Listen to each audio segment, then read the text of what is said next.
Hi everyone. Thank you so much for joining us this afternoon for this month's Career Toolkit series, Interview Mastery, Tips and Tricks for Success.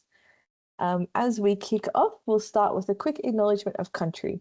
So in the spirit of reconciliation, we would like to acknowledge the traditional custodians of the lands on which we gather from today and their connections to land, sea and community. I'm joining today from Minijin, Brisbane, the land of the Turrbal and Yagara peoples, and we pay our respects to their elders past, present and emerging and extend that respect to all Aboriginal and Torres Strait Islander peoples today. So my name's Alana Gretsch. I'm the Partner Success Manager here at ACS. I've been with ACS now for nearly 5 years, which is kind of crazy. But my role here is supporting all our students and graduates all around the country and overseas. So I'm joined as well by Jasmine Best, who's our Student Engagement Coordinator, and together we make the Student Supported Membership team. So the idea is if you have any questions that don't get answered today, want to know more about our benefits, or just want to reach out and have a chat, we're always here to support. So we'll pop some more information shortly on how to contact us. But yes, thank you so much for joining us. I'm going to run us through a little bit of housekeeping. So please note your microphone and camera have been disabled for the presentation, and that's for privacy reasons as this webinar is being recorded. So just know that you will be notified when it is available in the future. So sit tight and we pop that email through to you in a few weeks' time. When it comes to questions, please use the Q&A function to ask any questions throughout the session, and I'll ask them in the Q&A section towards the end or throughout. If you're unable to access that Q&A function, welcome to use the chat function, and Jasmine will kindly move them over for you. If you do have any questions that weren't answered during the session today, or you're having any issues, please email us at acsstudent@acs.org.au. And please note a post-event email will be circulated after the event. And what it will do is include all links to any upcoming events we have, the benefits that we're going to talk about later on as well. So sit tight and keep an eye out for that post-event email too. We'll also submit your CPD points after the event. And to collect that full point, you do need to attend the whole duration of the webinar. So sit tight throughout the whole thing, and we will automatically add that one in for you.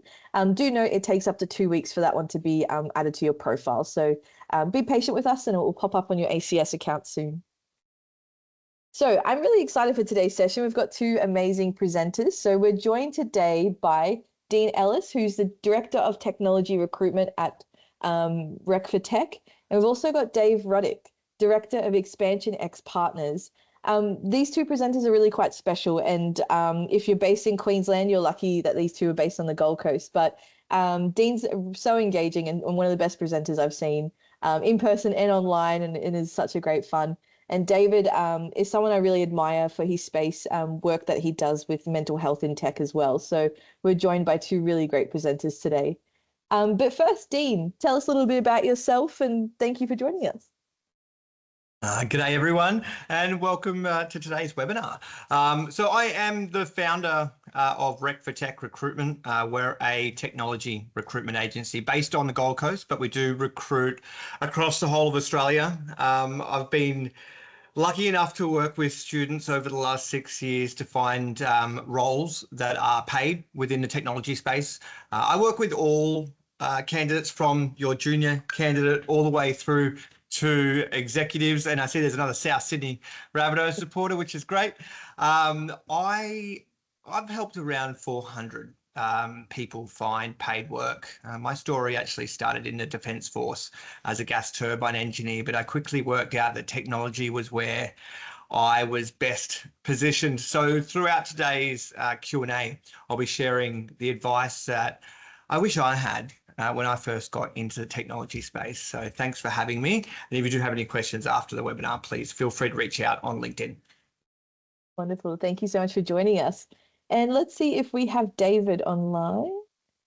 Wonderful. I finished cooking, so yeah. Brilliant. Tell us a little bit about yourself, David, and your career to date. Yeah, thanks, Alana. And yeah, I love what Dean does as well. For those that don't know me, I spent the last 25 odd years in a company I literally started in my mum's basement at the age of 22, eventually sold that to a big insurance company and stayed on and ran that team for about 4 years before exiting in March this year. But as Alana said, mental health culture in the workplace is something that's very, very important to me. I've just come out of a whole heap of burnout as well, which also triggered a ADHD autism diagnosis.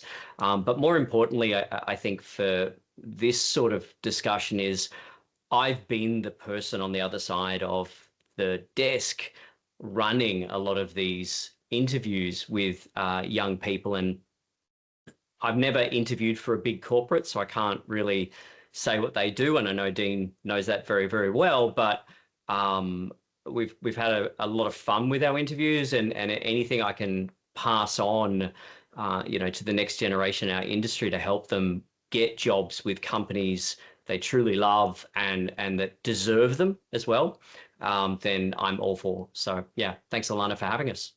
No, thank you both so much for joining us. So how we're going to run this session is we've got kind of 4 key phases. So we're going to go through preparation and research. Then we're going to talk about how to approach during the interview and those kind of scenarios. We're going to talk about the do's and definitely do nots. And then we're going to talk about the post-interview of what to do in that situation after you've done the interview.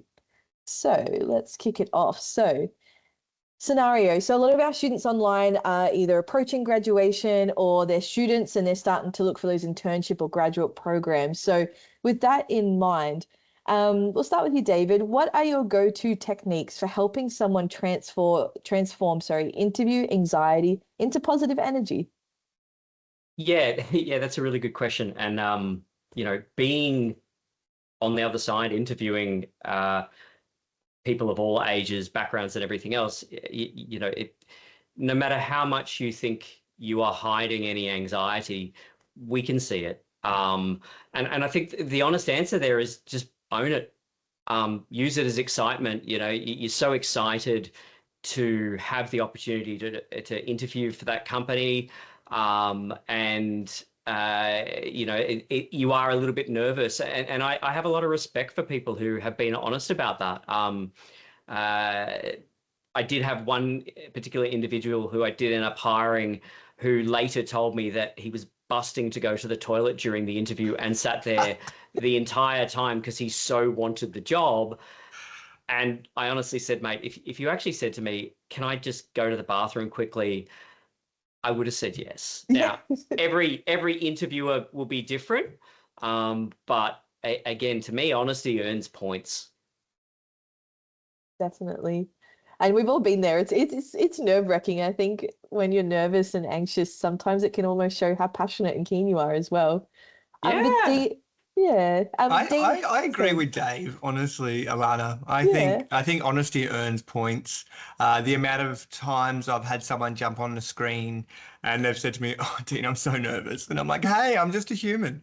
Like I said, we're just going to have a chat. Like I said, it's more about me getting to know who you are." But that honesty, to me, I think it actually breeds a lot of positivity when you're open and transparent about it, because then you're not overthinking it afterwards. So yeah, good call, Dave.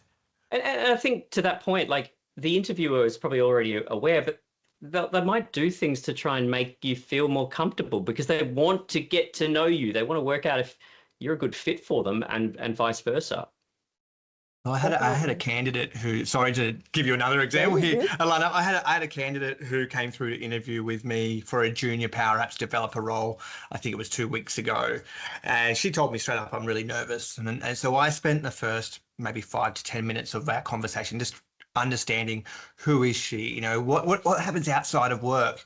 Once she was able to explain that she's a mother of 2, and this is what her days look like generally. She does a 9 to 5 job and then comes home and cooks and cleans and does laundry. I could crack a few jokes about not even knowing where the laundry was in my house. It really dampened, true story, Dave. But in saying that, it really built that connection. So, and she progressed through that process all the way through to offer. I promoted her to be open and honest with my client as well. And my client spent, again, that 10 minutes upfront to really understand who she was before then asking her to jump on and build some connectors for a Power Apps project that they were doing a technical test for. So yeah, I think just being open and honest again. Yeah. 100%. No, it's a brilliant way to kind of see, again, if they're going to be that cultural fit. It's those little insights too that's really handy. But Dean, how deep should a candidate go when researching a company before that interview? Like, what are the most valuable sources of information? I think there's a couple of outcomes that you want to get when you are researching. Number one, you want to know if it's a good employer. Okay, so you want to check something like Glassdoor. There's a Glassdoor and Seek both have testimonials on those. You do want to check out how they're seen or perceived in the market, and you can see that through, I would say, going to a Google Pages. That's a really good place to see what the industry are saying about them. I would just Google their name as well. So Rec for Tech, see what people are saying about Rec for Tech. Definitely jump on their LinkedIn page. And this is kind of double-edged, okay? So you jump on a LinkedIn page so you can follow them and see what they're doing and what they're preaching out to, I guess, as a business development or marketing tool, what they're saying about themselves. Do they have testimonials from current staff members inside? Like, do they enjoy their role? And have a look at some of the trends. When you go to a LinkedIn page, you can look at trends like how many people have they hired recently, how many people, what's the turnover like? They do come up on a LinkedIn page. Oh, brilliant. And that information is really valuable, not only for you to see what they're like, but you can utilize that information when you go to interview. You can formulate some questions around, oh, I noticed that you've hired 13 people in the last 3 months. When I was doing some research on LinkedIn, it told me about your trends. What's the reason for those hires? You want to be hearing for, are they growing? Have they had a bit of turnover? What changed for that turnover? So you can really understand who the organization is. Don't listen to everything that's said online, though. I know it's kind of, I'm telling you to go do the research, but sometimes a disgruntled employee might put information online that is not correct. And I've seen that multiple times. Sometimes a disgruntled client does put information online as well. So have a look at the percentage of positive versus negative. If you've got 49 positive comments and 1 negative one, you can probably tell that negative person had a poor experience somehow. Look for the response from that business as well, because a lot of businesses do respond to all their comments online. I hope that helps. Dave, what do you think? Brilliant. Yeah. I was listening and nodding along. I mean, it's kind of like, if you show interest in the business that you've done a bit of research, I hated sitting down and I structured my interview process so that I threw in a few random things to help warm up and sort of disrupt the interview thing. One of my favorite things was just asking them if they had a sense of humor, and when they said yes or no occasionally, I then asked them to tell me a joke. It was one of the favorite things, and I missed that. But if I said to them, so what do you know about us? And they said nothing, I'm like, why are you even in front of me? You are wasting my time. And I guess thinking that through, I get it, everyone wants to get a job, but if you spray at 100 different job applications and get a hit and you do no research, you're going to have less success than if you handpicked a couple that you think align and you really focus on getting to understand that business. Go look at their values. Yes. Do they align with you? Have some questions about them too. Like I noticed one of your core values is to be authentic. Like, what does that mean in this organization? It shows that to them that you really spent a little bit of time wanting to know about their organization to make sure it was right for you, and that you're not just desperately trying to get a job. And they just happen to have responded. There is also an extreme to that. And, I've had people who looked at all my videos and everything else, and some of them were very respectful in the way that they spoke about it. One particular dude told me I looked better without a beard, and a few other comments that I went, not sure I want you in my office anymore. We're kind of crossing a boundary here. So like, respect is very important, but do some research, do some real research. And particularly, you should be trying to work out, is this somewhere you actually want to be? Because you're going to spend a lot of hours there, even if it is your first opportunity. You don't want to give up something that might be better to who you are, to how you operate and your core values, and kind of selling your soul just to get a foot in the door. I know we say that when people are desperately trying to get jobs, but to me, it's got to be a good fit. Yeah. Well, there's not enough entry-level roles in the country at the moment for you not to do your research, right? So if you take one thing away from what Dave has said, do your research. If you don't, there's no one else to blame. But I'll take that from today. If that's the one thing you take from today, like research. We can end the webinar then. We're done. No, but why am I spot here? on. I have totally, like, when I'm trying to work out between two really good candidates, if one of them came in with great questions because they've done some research, that's the way I went, because to me that showed they really wanted it. Yeah, no, definitely. And when it comes to researching, so how can a candidate research the interview format beforehand? Is that something they can find out? And if they don't know, can they ask? I'm happy to jump in here because I've had this situation before. Okay, if you're working with a recruiter, okay, because obviously there's a couple of ways that we can find a role. We can go direct application. We apply for the role directly through a Seek ad or Indeed or LinkedIn or through the website of the organization. So your connection will be with a HR person or the hiring manager. If you're working with a recruiter, your connection's with a recruiter. If you're working with a recruiter like me, ask me, what's the format going to be? I will already know what that format will be. If it's technical, culture, and I'll explain what the differences are. If you're working with a recruiter, the hidden gems working with a recruiter is that they will usually have an understanding from a previous applicant what questions might get asked, and I'll share that with you. If you're working directly with the business, email them ahead of time. Say, hey, I just want to do some preparation ahead of our interview. Could you give me a rundown on the format for tomorrow's agenda or interview? And they will usually pass that on to you. So I think it's okay to reach out and ask that question. Yeah, brilliant. There's just so many scenarios and there's online and in person and everything too. So it's good to understand what the approach is going to be. But David, it's the night before and we're planning and we're, planning how we're going to get there. But what would you recommend that we wear? It's a simple question, but I've such seen a great some question. odd No, choices. 100%. Always, like, I'll say dress to impress, but look at what the business is. It's a standard sort of advice. Dress one level above what you think the business is. However, I will caveat that with if you've got sensory sensitivities, comfort is way better than fashion. But dear God, if you're doing an in-person interview and the business, you can see they usually wear, collared shirts and dress pants and stuff in all their photos. Don't rock up in thongs and beachwear unless you are the best rock star in the world. I've had that happen. And even if you're doing it online, look, dress to impress. Like I used to say to my team, dress at least as good as you were going to lunch with your grandma on the weekend, and or if you go to church and that, that you're going to look respectful because again, you don't need to turn up in a three-piece suit, a top hat, and a cane and all that sort of stuff. They might think you're, well, if you tell them you're on the spectrum, they might go, okay, well, that's their style, and hey, that's cool.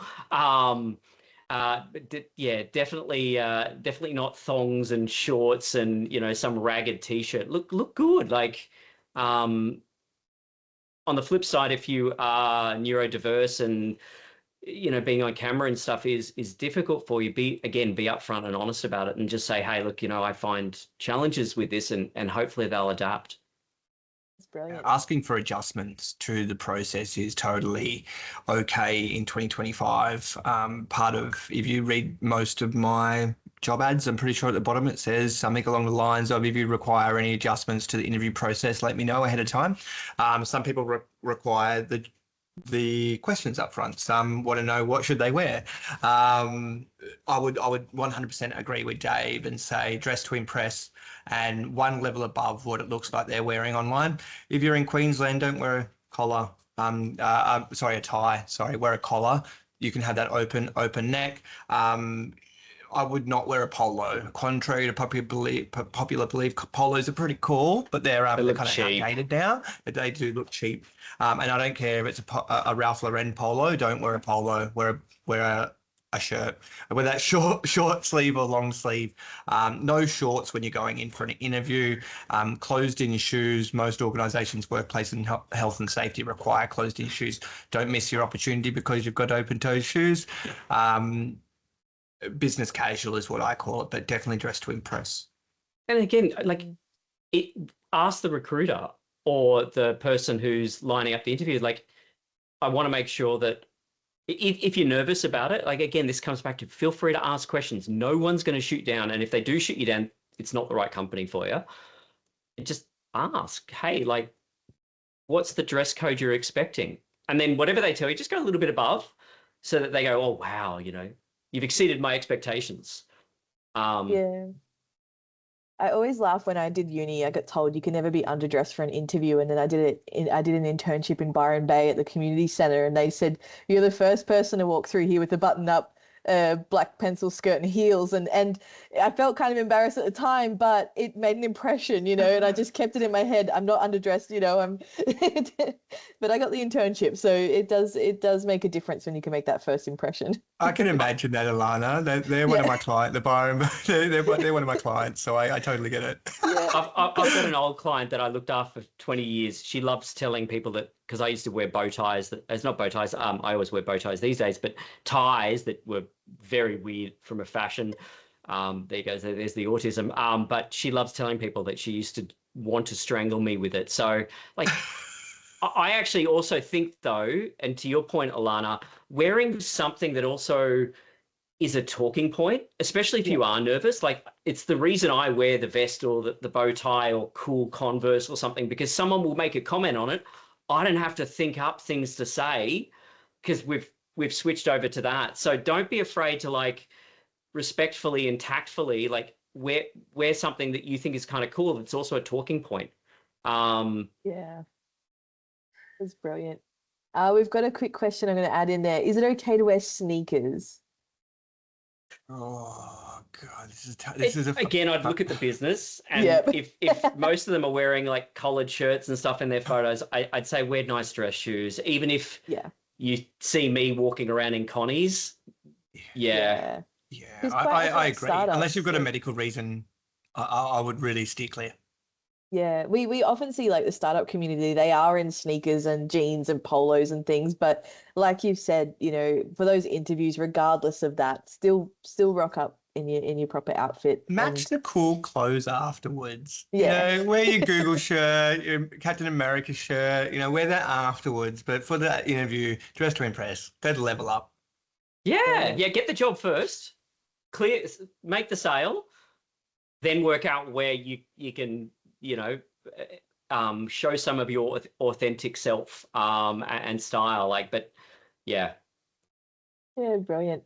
Awesome. So we're going to move to phase 2, where we're going to be during the interview. So we've got a lot of questions in this section because I think this is where the good stuff is. So when I first meet the interviewer or panel, and this is for an in-person scenario, how can you make that best first impression? Is it still appropriate to shake hands? Like, in those first few seconds, how are you best to approach it? I'll go Dean for this one. I love a good first impression. Look, okay, so Jason Chow, you made a great first impression. Even though you laughed that I was a Rabbitohs supporter, you utilised something that was a connection to me. So, Jason, I'm using your name because I remembered your name. You mentioned Rabbitohs supporter. I also saw that Brian put into the chat the Captain America image. Again, these are really nice emotional hooks, and I think that if you can find an emotional hook ahead of your interview, for example, when you get sent a calendar invite for a meeting, you go into tracking, it'll tell you who's going to be on the panel or who the interviewer is. Go onto LinkedIn, have a look at their LinkedIn profile, and find out if there's something emotional. That, hey, Dean, sorry to hear that you guys had such a terrible game on Friday night. Sorry to hear that you won't be in the finals, but I do love the Rabbitohs as well. I'm Dean. Nice to meet you. Shake their hand. I do believe that shaking is still appropriate, especially in person. If you're on a virtual call, just wave. The wave's okay. But I do think shaking hands and finding an emotional connection to that person is a good way to build that first impression. And we've had a Yeah. great question come through for the virtual approach, David. What do you reckon about the virtual background? So your first impression, the person's logged in and they've got a virtual background. What's your, does that matter? I don't really care. I prefer not having virtual backgrounds. And I get the reason for branding and all the rest of it, but to me, it also shows who you are a little bit. Obviously, if you work out of your bedroom, whether the bedroom is pristinely tidy or whatever, you probably want to keep a virtual background on there. To be honest, I didn't really care. Only when it was kind of like there was more to get distracted by in the virtual background. If someone had created, their anime favorite cartoon collection as part of the virtual background, I'd be just like, I'm overwhelmed. And that's a distraction. But yeah, those virtual home offices, etc., they're fine. If you do have a nice background, clearly I have one item in my background at the moment, and you think it looks cool and it shows off a bit of who you are, then go for it. It creates talking points too, right?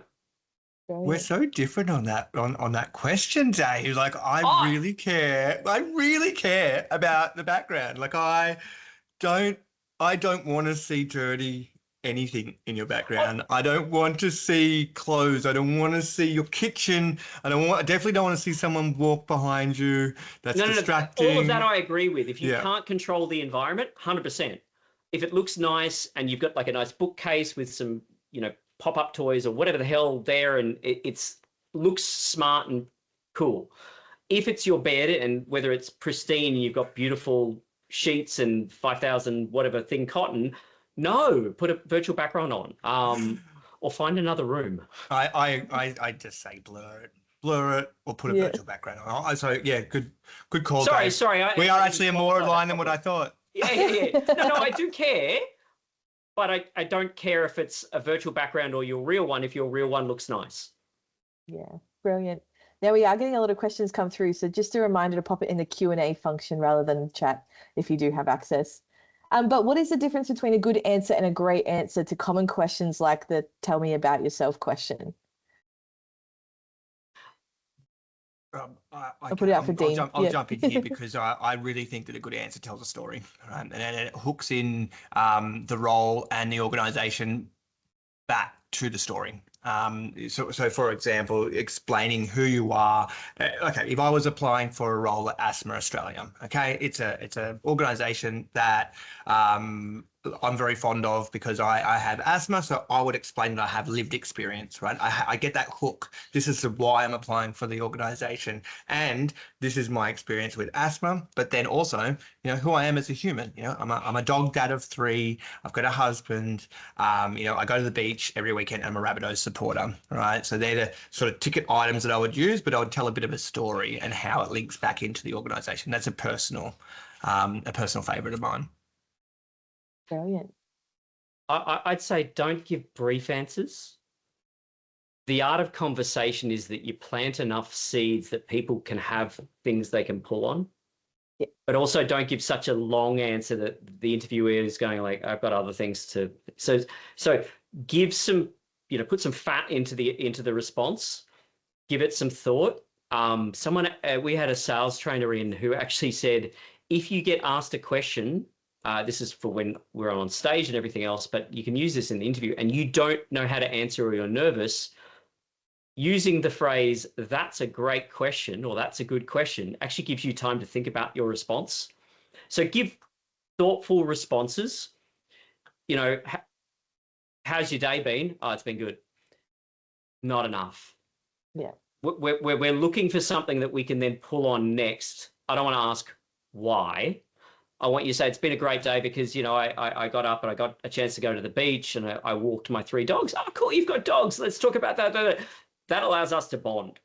Yeah.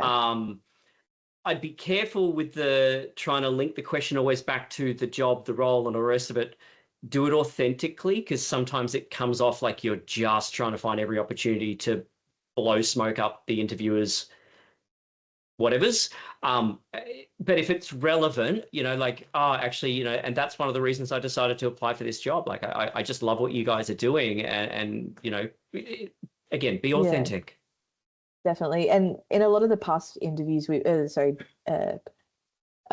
we've really talked about looking for that cultural fit and not talking about culturally Australia. We're talking about culture within a business. And like you said, those kind of insights are just those connections straight up and gone, if they have dogs going, oh, great, my team love dogs, like those people that are interviewing are just seeing all those connections kind of sparking and everything in those first few answers. So it's a really great opportunity. But Dean, oh, sorry, David, did you? I was just going to say, but you're spot on. The other thing there is, and coming from the person on the other side of the table, it's our job to sell you on wanting this job. And so if I hear that, someone really likes animals, I am going to want to throw in, oh yeah, I bring my dog in every couple of weeks. Oh, what sort of dog you got? Get this, because I want them to say, actually, that's really cool. I love this place, and come out of the interview pumped, because in the back of my head, I know they're probably applying for a few other jobs, and I want them to want me more than anyone else. Definitely. That was brilliant. And Dean, interviews can be nerve-wracking, and we kind of touched a little bit on this earlier, but especially for a first-time job seeker, if they're, say, neurodivergent or they're international students and English isn't their first language, like it can be quite, confronting. What practical techniques could you suggest that would help students project a little bit more confidence in those interviews and that, they are the right fit for that job, regardless of those, challenges that they're having? Good question. So you just buy myself a little bit of time, guys. No, practical tips.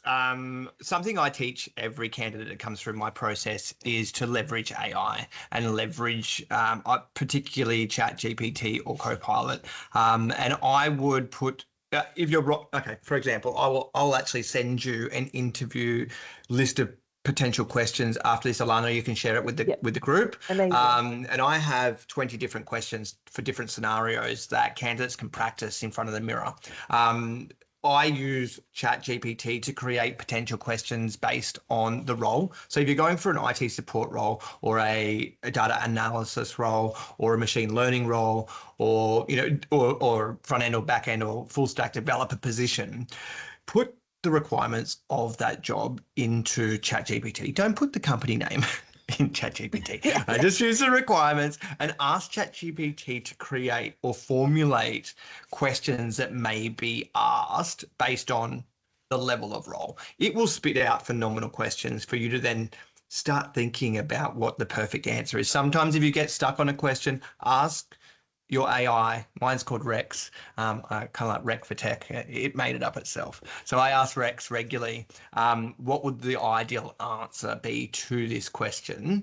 And it will spit out a ideal answer and then the why. And it's a good way to just start to think about, I guess, the situation that you'll be in and how you're going to articulate yourself and utilizing real world examples, but practice.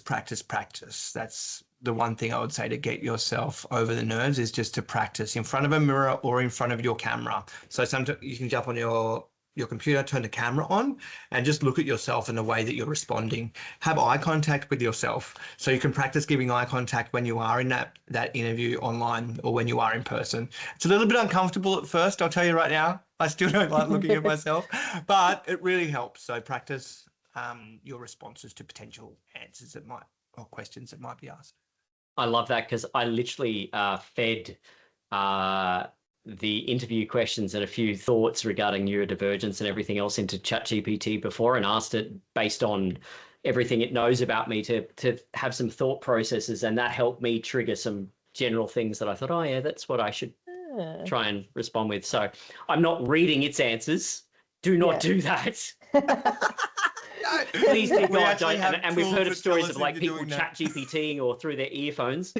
No, again, be authentic, but there's no harm in preparing and having at least a basis of how you might answer. Yeah. And I mean, I'm like, for me, like when I go to interviews and stuff, I'm a nervous traveler. So like for me, if I know I'm nervous, I will go somewhere super early just to then be like, I'm here, I've made it, and go find a local cafe or something. Like, and that's where you might do some breathing and just try and relax a little bit too. But yeah. Oh God, be on time or be early, and Be early. be early. You're not early, you're late. On time is late, early is on time, and if you're running late, call them ahead of time and say, I'm really sorry. I'm having issues. I'm running late. Is it okay? Or do we need to reschedule? Yeah. Because I honestly would kill an interview if someone has not rocked up by about 10 minutes past. I'm like, okay, you're wasting my time. You're done. Yeah. You're offering a lot. 5 minutes and I'm done. So yeah. I'm trying not to be a complete ass. Sorry, we're not giggling to be evil. Time is valuable, I think, and if someone hasn't called, text, communicated with you in some way, I'm out. It just demonstrates. And to be honest, I'd also say if you actually change your mind, you don't want the job, tell them. Yes. It's polite. It's respectful. Yeah.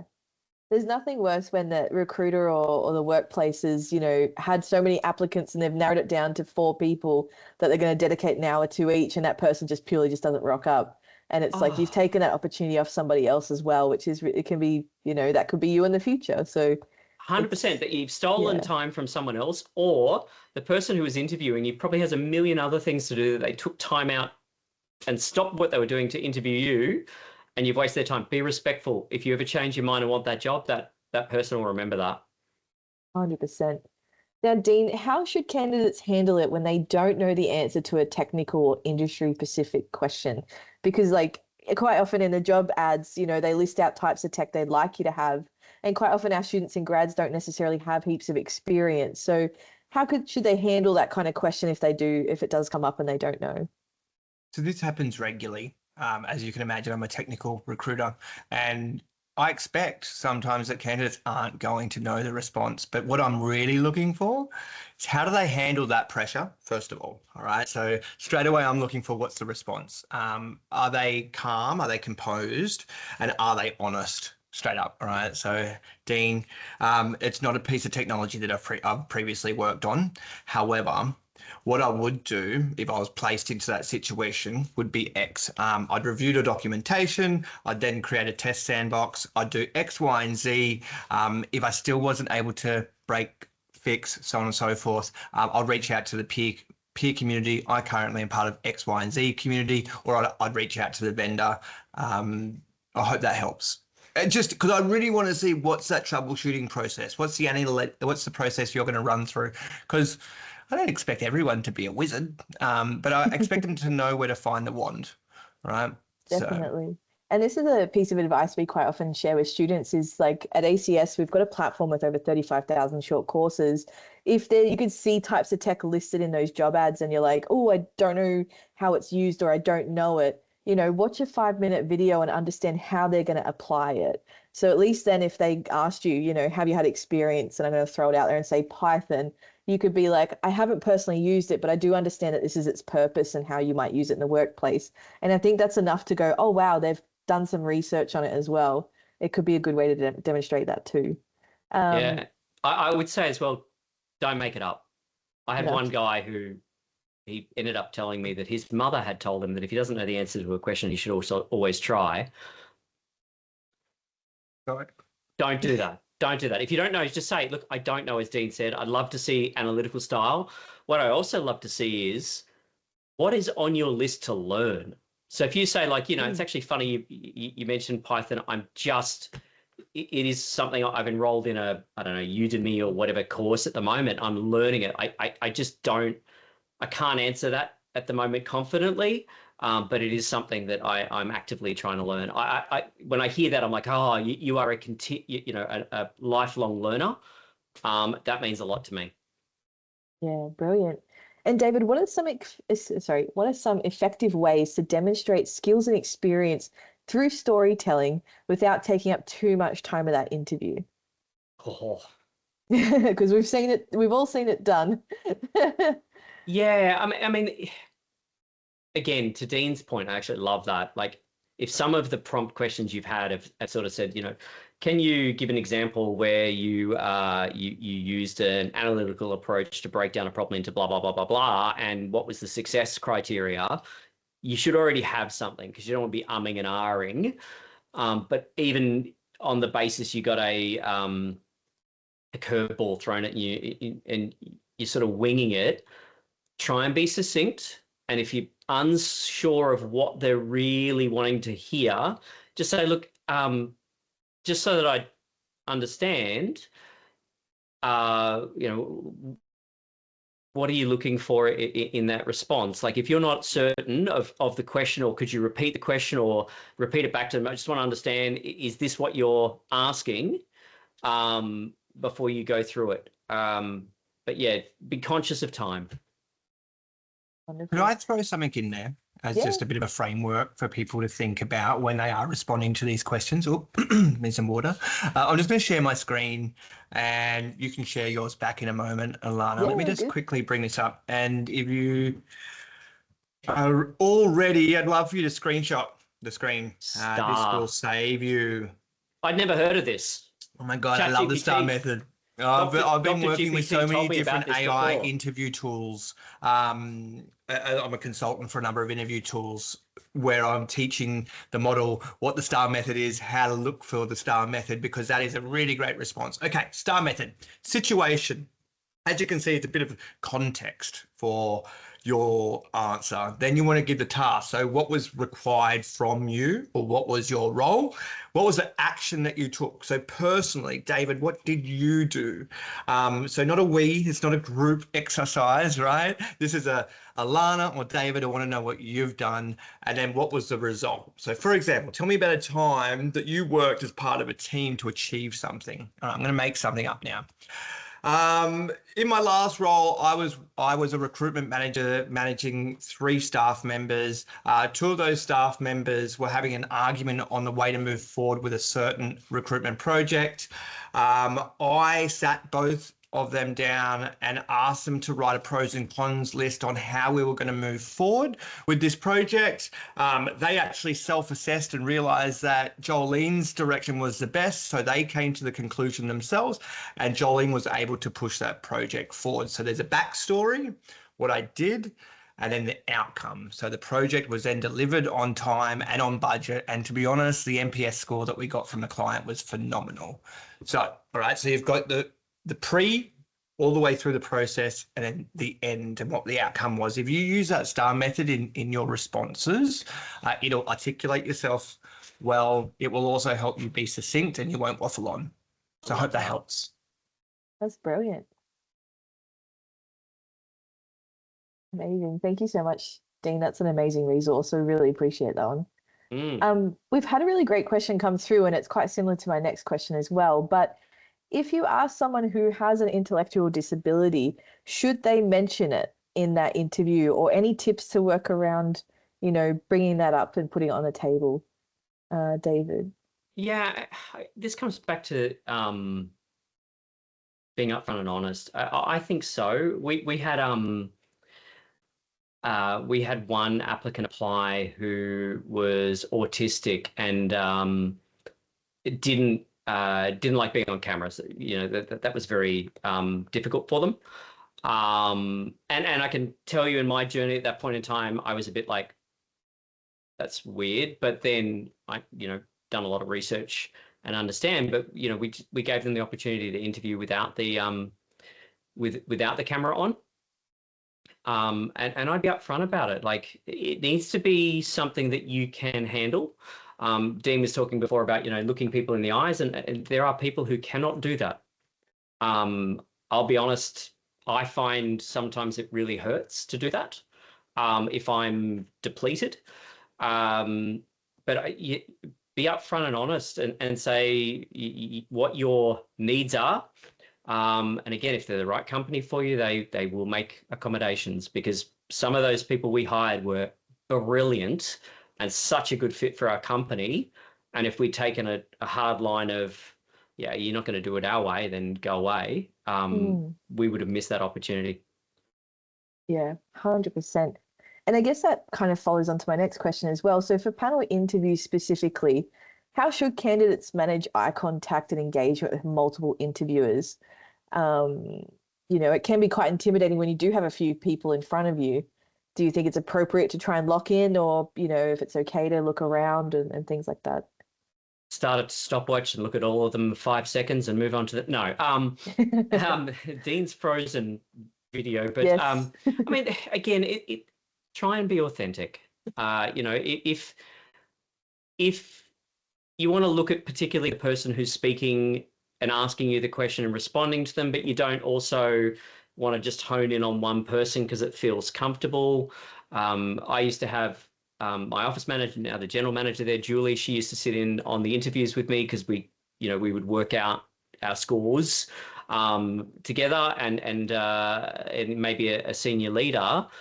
And sometimes the first thing that would come out of, say, Julie's mouth after the interview is, the candidate never looked at me, even when I asked the questions. And it's like, it's common communication stuff. But again, if you have troubles looking at people in the eyes because of, neurodiversity, or even if you're just really, really introverted and nervous, if you say it up front, no one's really going to care.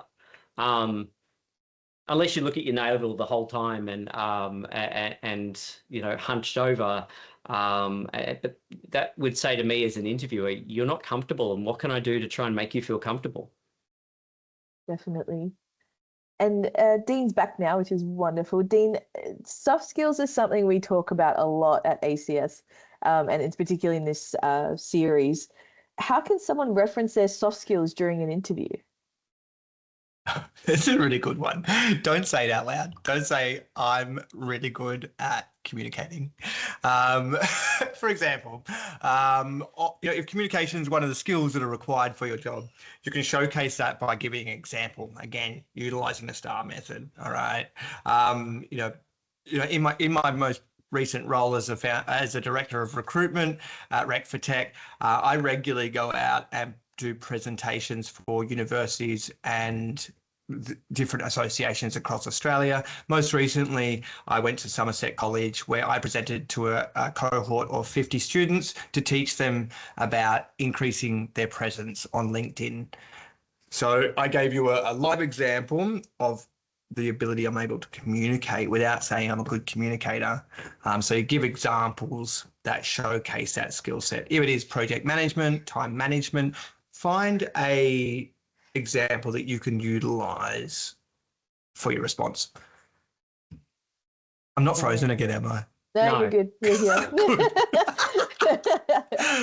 Sorry, guys. No, soft skills is so important, and it's so something, we talk about a lot, because the feedback is that, people are really looking for those soft skills to, be a good fit for their clients and customers and things. So that's where, retail experience and stuff too, you can talk about how you've utilized those soft skills to really, help you be better at your job. But David, when asked the question at the end, what questions do you have for us?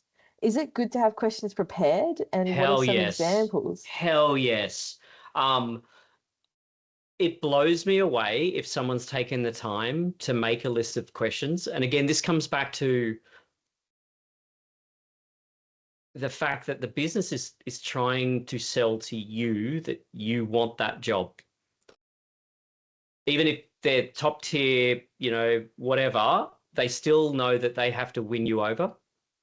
If you show that you've got a criteria of questions, and I've had people say, look, we went through, have you got any questions? Actually, we went through this, oh, actually, I do have this one remaining question.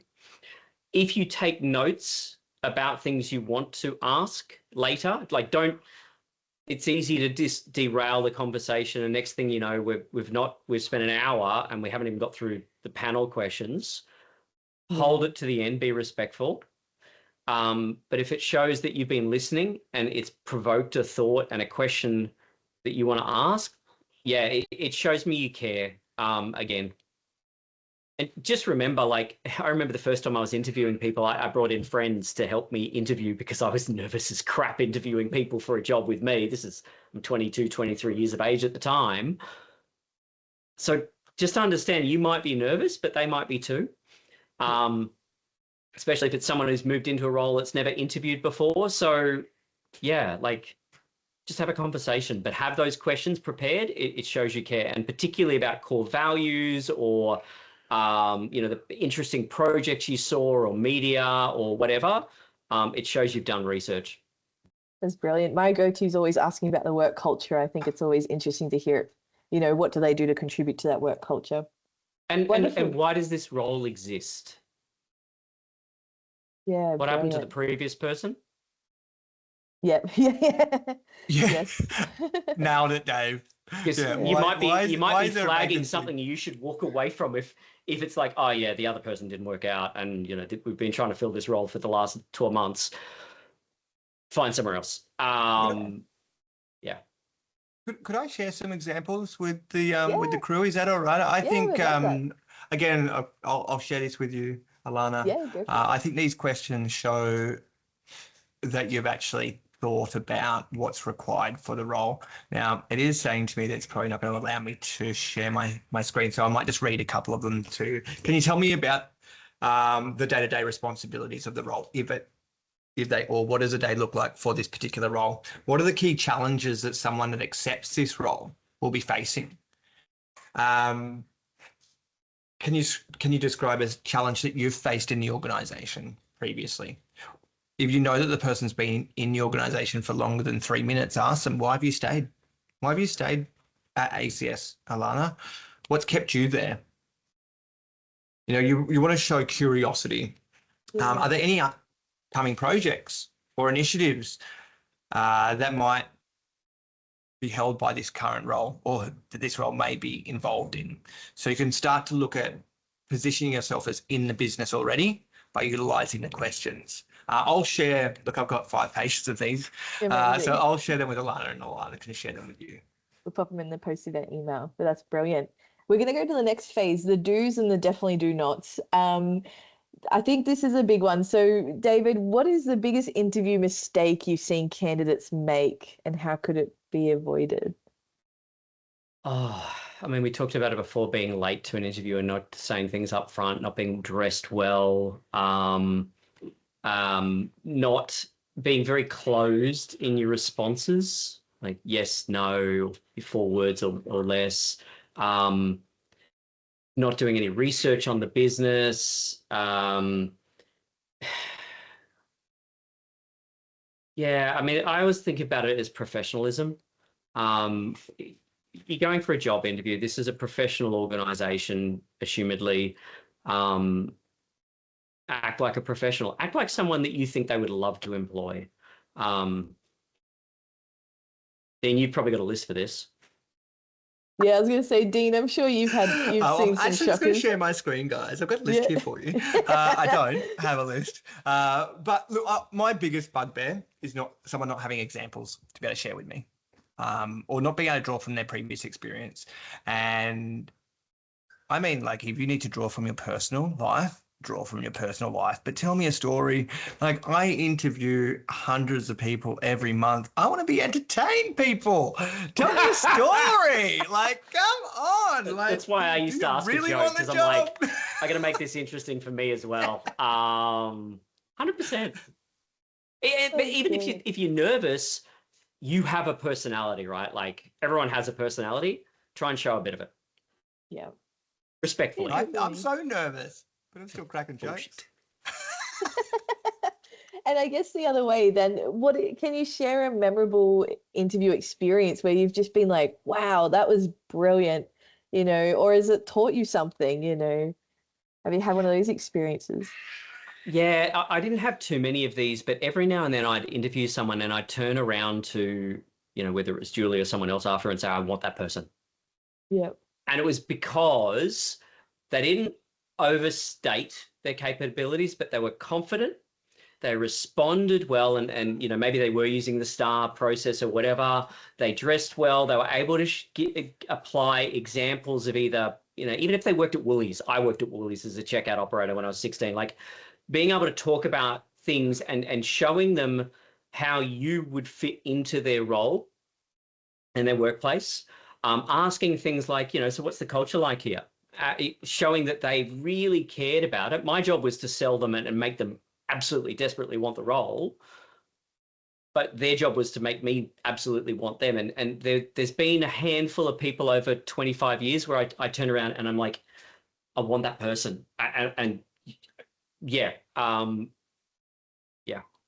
Yeah, brilliant. And Dean, how about yourself? Have you had someone interview No, and I'm you're like, laughing wow. because I'm listening to David. I'm like, yes, yes, yes, yes, yes. There are those people that just really provide you with an experience. Okay, and I'm gonna use a really recent one because this has happened a number of times. And funny enough, I was recruiting for your old business, Dave, and I met this young fellow who told me that he was look, I'm gonna get the word wrong, but he's a ball juggler, right? But a soccer ball juggler. All right, so he juggles balls that are soccer balls from his feet. That's something he does outside of work, and it's actually a sport. All right, this is a sport, and straight away I was like, oh my god, I need to see this. So It's he a talking shared point, a video. right? He shared a Yes. video. Now he's now working for your company, Dave. He got the job. He totally fit in. But that's He the went. talking He point actually thing, right? not only did he do this for me, right? All right. So he showed me what he did, but then also from a technical perspective, he said he was very humble, and he said, look, I've never had a full-time permanent role within a company that has a development team, and that's what I'm really looking for. I want to be developed. I want to learn from seniors, and he really showed that his drive was more than just getting a job. He really wanted to move towards something. So he showed me direction. And on top of that, when I asked him if he could share some examples of some projects that he'd worked across the technology stack that we were recruiting, it was a React front end and Python back end. And he said, look, I'll actually show you my most recent application that I built. And he shared his screen and he showed me the application and how it worked, and he explained to me why he chose certain elements. Now, this was a personal project. It was for I think it was, and I should remember this, I think it was a weightlifting application that he had built. And he said, the reason I built this is because the market didn't have these other three key features that I really wanted to be able to track. So I built an app, and it's now in he goes, it's actually on the App Store. And he goes, I'm a bit embarrassed about that, but it is there. And I'm like, well, that does showcase that he was very capable of doing the role. I always trawl a GitHub repo. Yes. Yep. If you've got a GitHub repo, even if you're not a coder, but you have random projects, I will look at what you follow. I'll look at what you starred, and I'll look at what you've thrown up there, because it gives me an idea. We also used to love asking people like, what sort of tech projects do you have at home? And one of the developers who you would now know, Dean, he did a whole home automation thing, and he has a hobby farm at home, like just completely out there. Again, it was stuff that we were like, that's so cool. I want to know more. I want to ask more questions. You want to leave the interviewer going, oh, I want to talk about that. Yeah. As soon as someone says I have a home lab, I'm like, oh my God. It's like, I know. I'll speak for myself. I am a total geek. I was an engineer, right? I've been off the tools for six years, but my entire house, again, is run by Google, right? So no one yell out HEY Google. All right. So in saying that, Hey Siri. Wait. Oops. As soon as I hear someone has a home lab, I want to know more, right? And it just shows that someone outside of their general 9-to-5 role, that they're interested in tech, and they're probably pretty interesting, and they're running projects. So explain that if you do have your own home lab or you're doing some side projects. It's all valuable. Wonderful. 100%. Now we're up to the final phase, the post-interview. We've got some really great questions coming through, so we might zippy through this one pretty quickly so we can get to these great Q&A. So I'm going to fire off a few ones here. David, what should candidates do in that first 24 hours after an interview? They've just done it. They're on a high. They've walked out. Is it too soon to send a thank you note? Should they wait? Like, what should they do? Yeah, I mean, this is first date question, right? Like, number one, go back to the interview itself and ask them, what is the process that happens after here? Yeah, how many more, have you got other people you're going to interview? When are you going to make a decision? When should I expect to hear from you? I love when people say that, because then they're not chasing us. I don't want someone calling every day for an answer.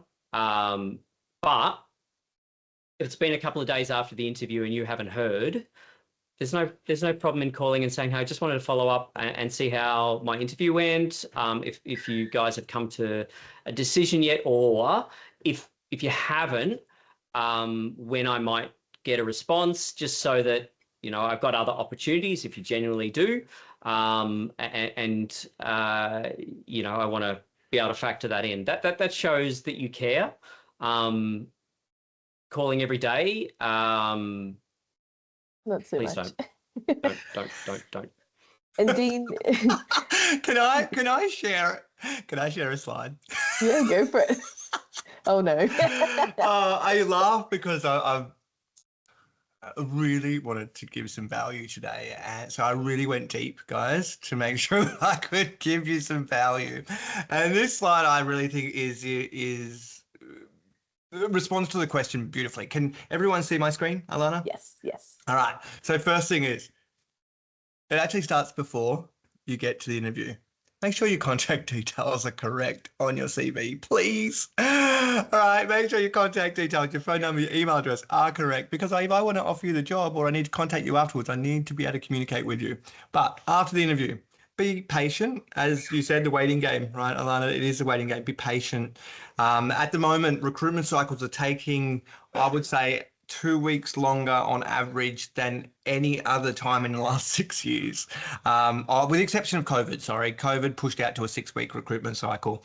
I think there's been a little bit of uncertainty in the market over the last couple of years with, you know, financial crises and everything getting talked about in the news, that people are taking a bit longer to do their due diligence process. So just be patient, okay? But you can actually ask for feedback from your interview, all right, as a reason to communicate with that business.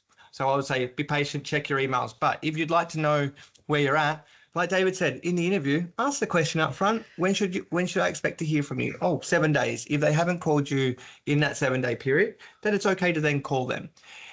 Ask them if they've made a decision. If they haven't made a decision, ask them if they have any feedback for you.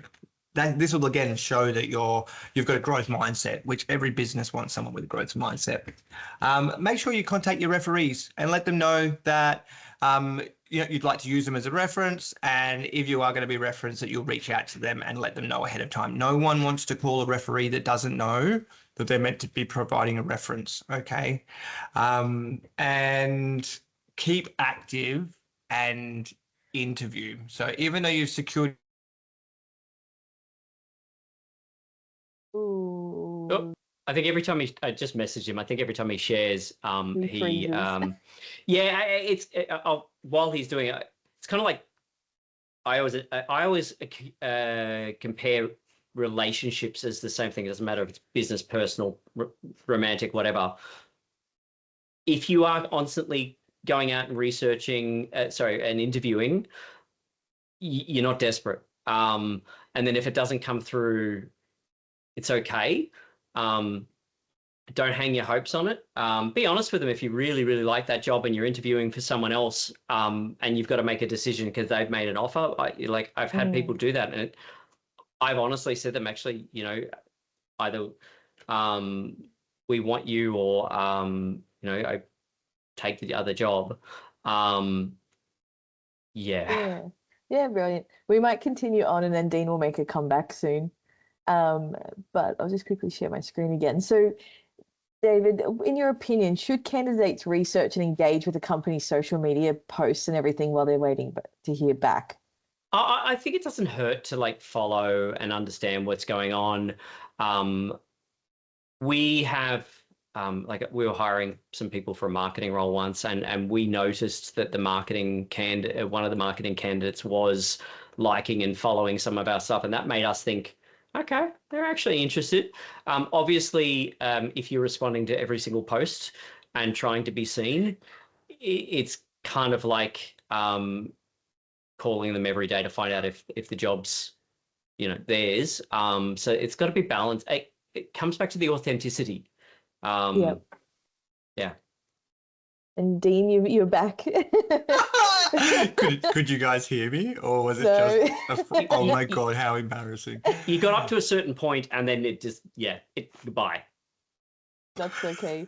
we've got a last few questions left, and then we'll jump to Q&A. So, what happens, Dean, when you have had multiple offers or you got jobs out, you're doing all the interviews, you've taken a job and then a preferred one has popped up. What's your approach when it comes to having those different options? I think complete transparency. In my view, I work on both the client and the candidate side. I would expect if you're working with me that you would be letting me know that there are multiple opportunities that you're currently in a process for and benchmarking them against which is your preferred. I think transparency is really important. You can't help if an organization is delayed and then they come back to you 4 weeks later after you've already accepted another role and it's your dream job. Like if it's your dream job, I would strongly encourage you to take your dream job. You need to take the role that is the role that you really wanted. All right. There is also risk that comes with that. And yes, people will be disappointed, but openness, transparency, and authenticity will go a long way in those conversations. And you can explain to your hiring manager the why. You can even offer that you'll extend your period of, you can help them hire the next person, or you'll extend your notice period to give them, some good faith options if that's, what you feel is appropriate, but definitely be open and honest. Definitely. And I think just being conscious too, if you do take that dream job, it's funny how small tech can be. So, don't just you're 2 weeks into a job and then you just ghost them. They talk, and you don't want that conversation to jeopardize your dream job kind of thing. So you got to be careful too. But legally, David, we're not allowed to do that sort of stuff, Alana. yes, of course. Sorry. No. Leave the door open. And I saw a comment about referees and all the rest of it. Don't make them up, because the community will talk. And if you're a bit of a jerk and left the previous place pulling out cables and kicking over desks, we'll find out. Definitely. I call them the bad boys of IT, and they're not just boys, they're boys and girls. And I have had both. And all it takes is a phone call from me, Dino, to call my mate, Benno, and say, hey, what do you know about Jono? And they'll go, and they'll go, oh, mate, stop. He ruined Shazza the other week. Yeah. It's terrible. They're like, stop, don't touch him. Like, they know what my job is. I don't even have to say anything. Just, what do you know about this person? And everyone's open and honest. We're a very, very small community. Again, I work nationally, and, top candidates all know each other, and top business owners all know each other as well. Definitely. Now, okay, so we've done the interview and we've unfortunately got the response of no. I've got 2 last questions and then we'll go to the Q&A. So how do you recommend candidates follow up after a rejection? Is it worth maintaining that relationship? Yes. I'll go David. Sorry. Again, within reason, like chasing the date that didn't work out, that's stalking. Don't do it to a business. But we had a salesperson we interviewed. We didn't give them the role, but I really liked them. And they touched base every 3 months or every couple of months just to say, hey, I'm just seeing how things are going. And it was just a casual. It was nothing over the top. And as a byproduct of being front of mind, I kept saying, should we give them a shot? Obviously, it doesn't hurt. Don't be over the top though. And Dean, do you reckon, how can candidates stay on a company's radar for future opportunities even after a no? So they've gotten to the final round and it felt like they were a good fit, but they've just missed out. How can they kind of, almost stay in contact or stay on the radar for future opportunities? Bring us back to dating, right? Think about all the platforms that person could be on and utilize all of them. All right? I don't want to get a phone. Okay. Sorry, I don't want to. I always take phone calls, but I don't want to maybe hear every month from someone on the phone who's going to take up 10 minutes of my time and I don't have an opportunity. But if they text me, they call me 1 month, they like a post of mine, they share something from LinkedIn to my personal LinkedIn. There's all these different avenues that we can use. Obviously, I don't want you on my Instagram, but realistically, on the professional networks, I would want you to keep communicating with me and sharing sharing information with me so you stay front of mind. As a recruiter, I really value it because I'm human and sometimes I forget. But when that role pops up, I'll be like, oh, Alana, I've actually got that role. It's actually dropping next week. I'm so glad that you reached out to me. Let's have another conversation. So I do think that communicating over multiple mediums is a good way to stay in contact. And look, monthly is a bit overkill, FYI, guys. Oh yeah, sorry. Yeah. Even to the extent of like, if you say, "Hey, look, I'm really disappointed I didn't get that role, but I totally understand." Is it okay if I reach out every now and then? I'd love to stay on your radar. Ask the question. Good call. I mean, to me, it's all about communication and managing expectations. If you ask the question and they tell you how they can do it, if they say no, sod off, you don't want to work there. Yeah.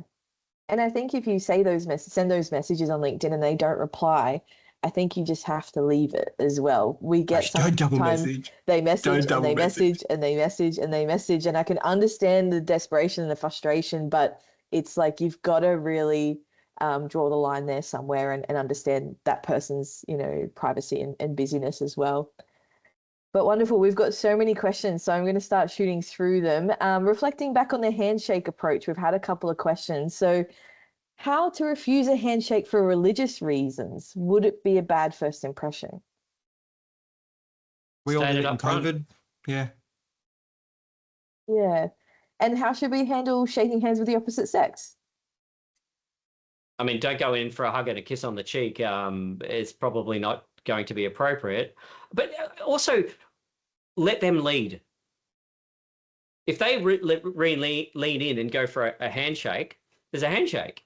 I have interviewed people who, as a consultant, as a potential business, who have given me a big hug and kissed me on the cheek, and I'm like, okay, that's a little bit too much, but that's your style. Was that me? No, you didn't kiss me on the cheek. But there's a bit of let them lead. Obviously, don't just stand there nervously waiting for them to shake hands. Like if it's not happening, try and shake hands, and if that's your thing. But again, it's professional, right? What do you deem as a professional greeting? I think an elbow bump is okay as well. We all did it in COVID, to be honest. My husband is neurodiverse and he doesn't touch anybody. And even today, I see it. It was phenomenal through COVID. It actually set him up for success for the rest of his life. Whereas now he's straight away just like, hey, how are you? And no one thinks any different of it. But if they don't lean in for a handshake, don't push the point. Read the body language. Good call. Brilliant. And during an interview, if I don't know the correct answer or I've got nothing that comes to mind, what should I do? Be honest. Look, I think call it out. If nothing, okay. So buy yourself some time, like Dave said in his response earlier around, that's a really thoughtful question. It's okay to pause.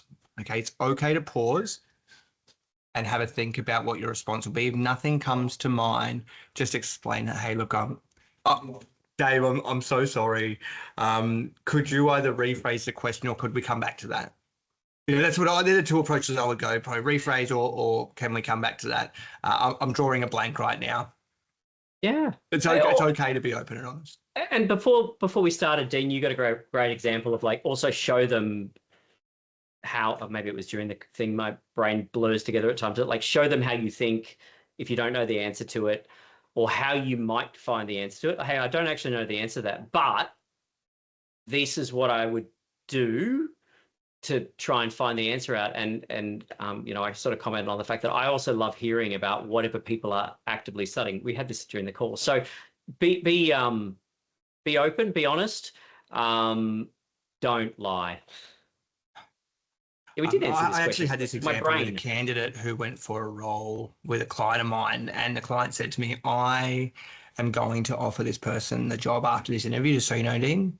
And I was like, great, a junior developer, they've never done X, Y, and Z, and they were very aware of where the shortfalls were. The only thing they really needed that person to do is to ask, can you run through this with me? Could you educate me? while we're on this call because I don't know how to do X, Y, and Z.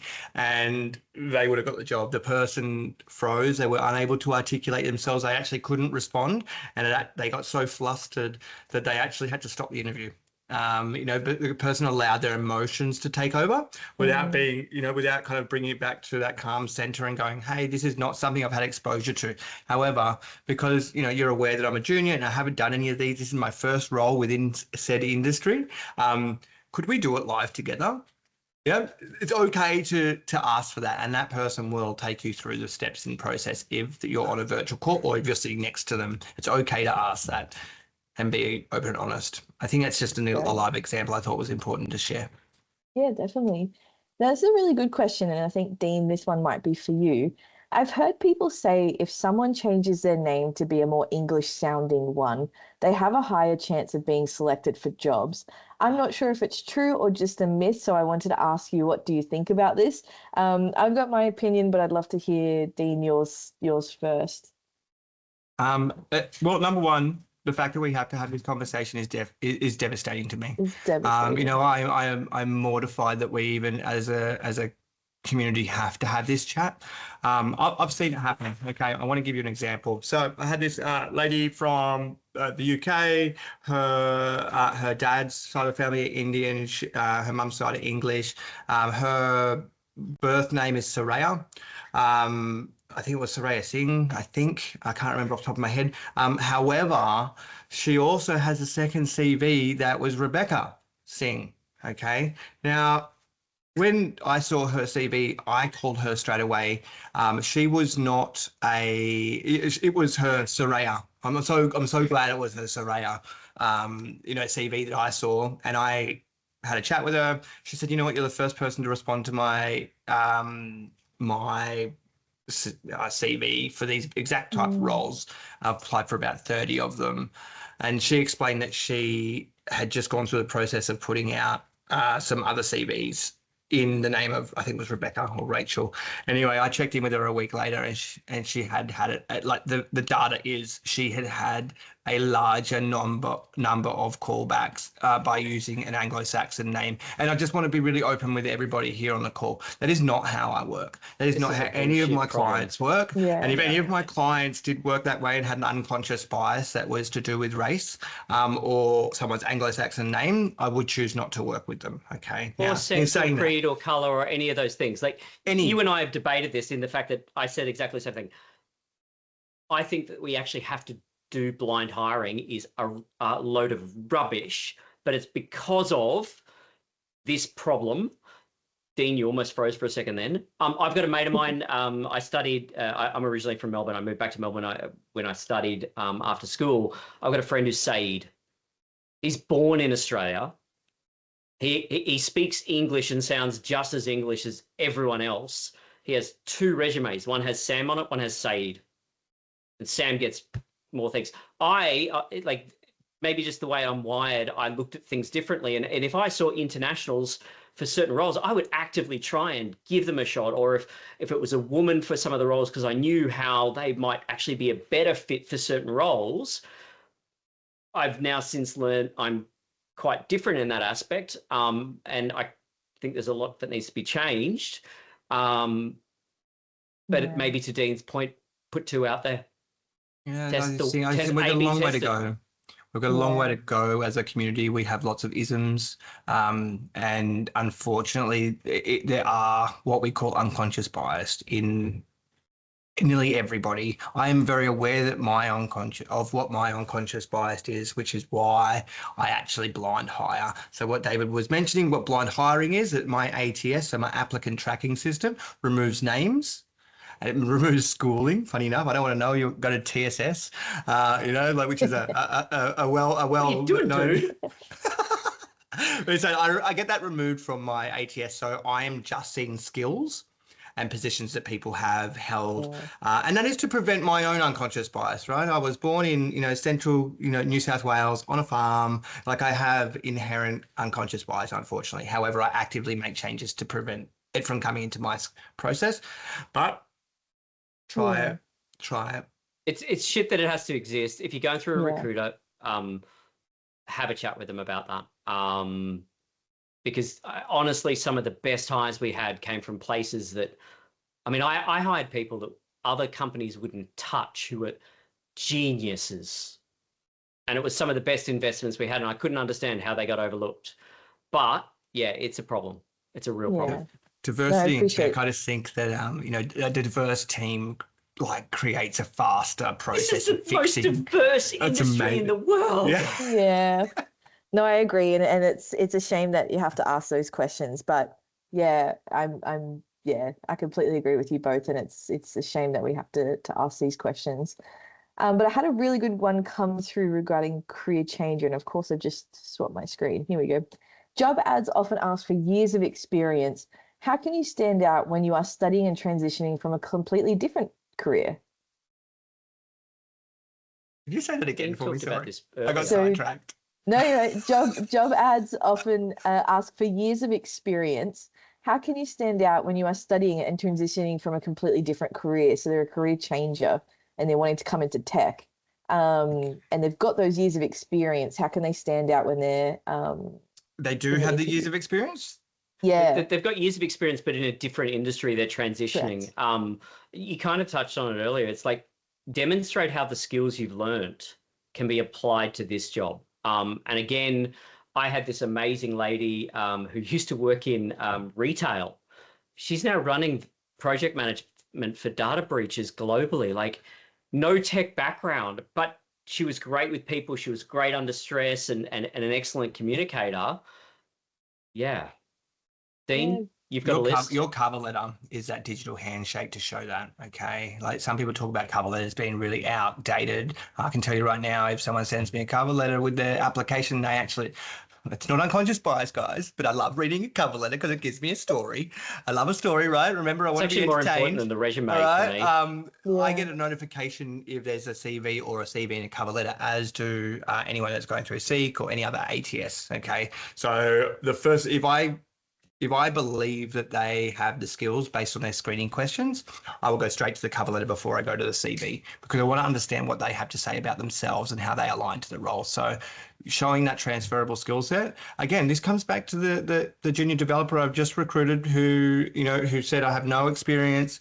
He had a lot of experience. He was actually building applications for the last 5 years, and he was selling some of those applications. But when he did the screen, he said he had no experience, but he knew the tech base. I actually read his cover letter, and his cover letter explained how he aligned. And little did he know that it was commercial experience that he did have, even though he thought he was just doing projects on the side. He actually had commercial experience, and he got the job. So use a cover letter, people, to tell your story.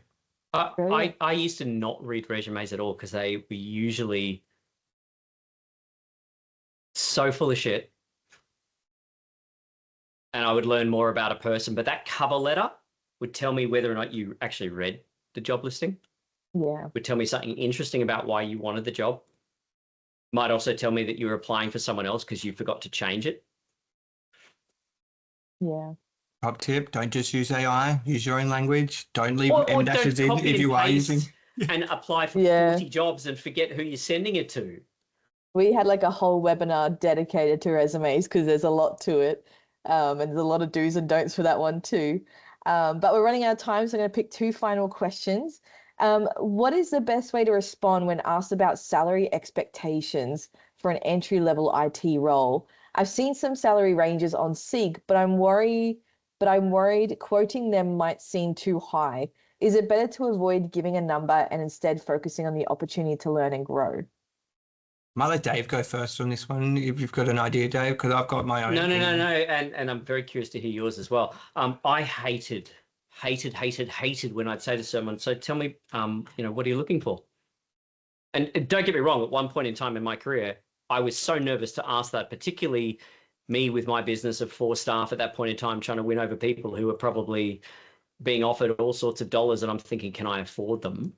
But if they came back and, whatever's on offer, like, no, I need to know, A, can I afford you, or am I going to stretch myself? How much do you value yourself? Be reasonable. Like, if the job lists a salary range, be reasonable.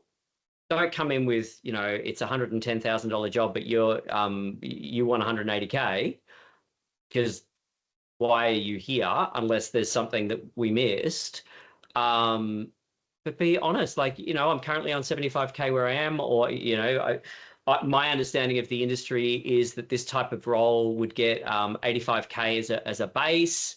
I'd like to be around that if that's correct. Please do not say whatever's on offers. It just, because I guarantee one of the things that I hated as an employer, I also don't want you to be in financial hardship. Because if money is a stress to you, you're not going to focus on the job. You may end up going and getting other jobs to fill the gap. Or you're constantly going to be worrying about it. And I know that you're not going to perform the way I want you to. Dean?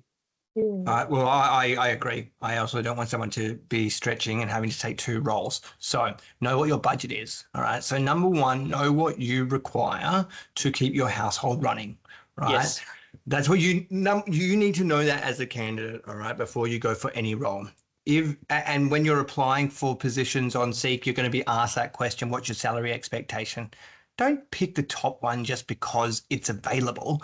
Like if you've got no experience and you say you want, I don't know, $85,000 like for a level 1 help desk role, I'm sorry, but I can't even bring you through to a conversation with me because the role is not worth that, right? And so but if your salary expectations are 85K, right, and that's what you really do require, and help desk level 1 roles are not paying that, maybe we should have a chat around different roles that you should be going for to pay the right salary to keep your family with a roof 100%. over their head. Don't need that pressure. So know your budget, number 1, and do some research. Find out what the market is going. Call a recruiter and find out what the role is worth in the market and align your expectations based on your experience. Okay. So if it's asking for 3 years experience and you have 2 years experience, don't go for the top end of the range. Like as in just, really, unless that is your salary requirement, right? Don't go for the top end of the range if you've got some flexibility, and be open with the person who's interviewing you. If they want to know what your salary expectations are, it's a really good positive move for you. And I would be saying, look, I understand that the job ad didn't have a salary guide on it. I was wondering if you could let me know what the budget is, because I'd like to see whether it aligns with what I require to keep, I call it salary expectation, what my salary expectation is. And it's okay to ask the question, what's the budget? Oh, it's up to 180. Great. Well, my salary expectation is actually 65. So it does fit. I just didn't want to see myself out of the running if the salary guide wasn't within my budget to move. It's okay to be open and honest. If they can't give you a guide, say, hey, look, for me to keep the lights on at home and to keep my family happy and fed, I need 65 plus super. However, I'm currently on 65 plus super and I'd really like to move forward towards something closer to 70. So you can say, this is what I'm on, what I'd like to be at. So then so you're still giving them a bit of a range without saying a range. I hope that helps. I was going to say as well, if you're transitioning, and we had a lot of people who were transitioning, and you're on, say, 150K at your current role, but you are transitioning, be prepared. You're going to step down in it. But before you even consider starting, you got to get your household in order and make sure that your budget is going to be aligned with where you're going to be. Because no business is going to say, well, you 150K being a project manager on a job site, and this is 110,000 a year job, we can't lift there. At the same time, if you are an A-class candidate and maybe the budget the business said was 110 and you're after 115, 120, some businesses will turn around and say, hell yes. Or, you know what, we can't match that at the moment, but if you're successful after 6 months and we can do some stuff. But just be honest. I love your comment, Dean, about make sure you know what your numbers are, because no one wants you to have pressure and you can't feed your family and what have you. Yeah, definitely. Now, we've had so many good questions. Questions around resumes and LinkedIn. What we'll do is we've held webinars on those topics exactly. So in the post-event email, Jasmine will include some links into those past webinars so you can get that advice as well. But lucky last question, and it kind of ties into how I like to wrap these ones up. Say you have 2 candidates who have got identical qualifications. What's your advice on the subtle factor of why you would pick one over the other? What can that person do in that interview to secure that role over another one with the same qualifications, in your opinion? Dean. Everything that we've spoken about today. Do your research, build a connection with me. All right. If you're interviewing with me, I don't know, one of the guys said it earlier. Two of the fellas said it before. We had Captain America and the Rabbitohs straight away. Like make sure that you utilize an emotional connection with me so we can build a relationship. Don't just Q&A. Don't just respond without context. Just give me a bit of experience. I reckon that's the difference between, it's kind of that question you asked before, what's the difference between a good answer and a great answer? It is really giving that experience of being authentic. Dave? To me, it was culture. Like I always took the mentality that I don't care what skills the person has today. If they have the aptitude, they want it, they love it, and they'll learn. I know we can teach them anything, and they'll pick it up themselves. But if they were a really great culture fit and I thought they're going to fit amazing, and I'm not saying everyone has to be the same. That's definitely not what I'm talking about. But like you're respectful. I can see that you're going to mostly fit in. We did culture fit interviews as well, and all these sort of things to make sure that it was a try before you buy situation. But because that goes both ways, we don't want you walking out at lunchtime and deciding never to come back. But if it was a culture fit and I thought you had the aptitude, then I would take that over the fact that someone else might have actually done 3 or 4 of the things that you haven't done yet. But I can see with a little bit of help, you're gonna ace them, and you're gonna be such a better fit for us, because I don't want to bring problems into my team. Yeah. No, I agree. And my little 2 cents is I think just having a great can-do attitude in those interviews, especially early entry, you're not meant to know everything, but if you're enthusiastic and want to give it a go, I think that's bonus points in my eyes. But I'd like to thank you, David and Dean, so much for joining us for the past hour and a half. Your insights and advice have been absolutely wonderful. So thank you both so much. And we really appreciate your time and efforts. And I'm sure everyone's going to bombard your LinkedIns now with their final questions. Watching it. Wonderful. So stick totally around. Fine. I have no jobs for you at the moment, though. Yeah. Please don't bombard these guys for jobs. Yeah. Harass Dean every day. Oh, wonderful. Thank you both so much. Absolute pleasure, Alana. Thank you. We're going to quickly run through some ACS quick benefits. So if you haven't already, we've got our wonderful online ACS emerging professional community groups. We've got one base for each state. They're dedicated to our students and graduates. And what we do in these groups is post job roles every Friday, post upcoming events, posts, news stories and more. So really great opportunity to be part of these events. And you'll see the link shortly in the chat. Whoop. We've got some great upcoming events, so if you check out our website under this tab, but I'm going to share a couple with you now. If you miss the QR codes, don't stress, they will be in the post-event email as well. So we've got Screw Up Stories that will be taking place on Wednesday, the 24th of September. So just next week, and I do believe David's joining us for this one too, which is wonderful.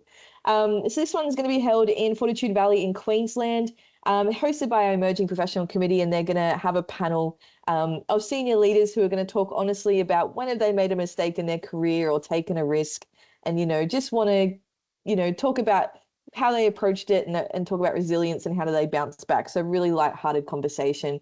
We've then got in Victoria Bites and Banter. So this is a dedicated networking event. We hosted this one earlier this year and it's sold out, so make sure you get in quickly. A great opportunity to meet the Victorian Emerging Professional Committee and build your network. We've then got our next Career Toolkit webinar, Beyond Job Boards, Assessing Tech's Unadvertised Opportunities. So this one we're going to talk about, the stats came out that over 70% of job roles now are through your network. So we're going to talk about how do you access those ones in your network and ways to go about it. In Tassie, we're hosting our first student dedicated event. So this one's Wednesday, the 15th of October. I'm lucky I'll be there as well to be able to catch up, but we're going to have a panel of industry leaders and they're going to have talk about their do's and don'ts in their career. It's going to be interactive. We're going to have questions up on the board and voting and everything. So this one will be a bit of fun. If you're in New South Wales, we then got the Career Toolkit, Explore Australian Tech Roles and Skills. So another great way of understanding more about the industry, and that's through our ACS Digital Pulse reports. This will share real life stories from early career professionals. And then if you're based in Adelaide and Brisbane, we're running our Supernova Level Up Careers Fair on the Friday. It will be 4 stages worth of career content. Great opportunity to meet industry professionals, ask questions, network, and also get involved in all the Supernova fun as well. So really great opportunity. But yes, if you haven't checked out, we've also got Skillsoft. This is a platform with over 35,000 short courses. There's some really great career sessions on there as well. So you've got ones like 5 reasons to consider a career in Australian health sector. So if you haven't thought of that already, there's some great tech pathways in there as well. And then 5 ways to make a strong first impression at networking events. So you can adapt those to that interview scenario as well. You got MySophia is a really another great tool online that you can do a self-assessment. And if you're interested in knowing more about this one, we can catch up and chat as well. And then if you're not yet a member, welcome to follow the QR code. If you are studying at the moment, you might qualify for our complimentary student membership. So follow the QR code, have a look, but you're more than welcome to get in touch with the student support team for more information. But follow us on socials, and we'd appreciate if you took some time to complete the feedback form. Jasmine will pop the link in the chat.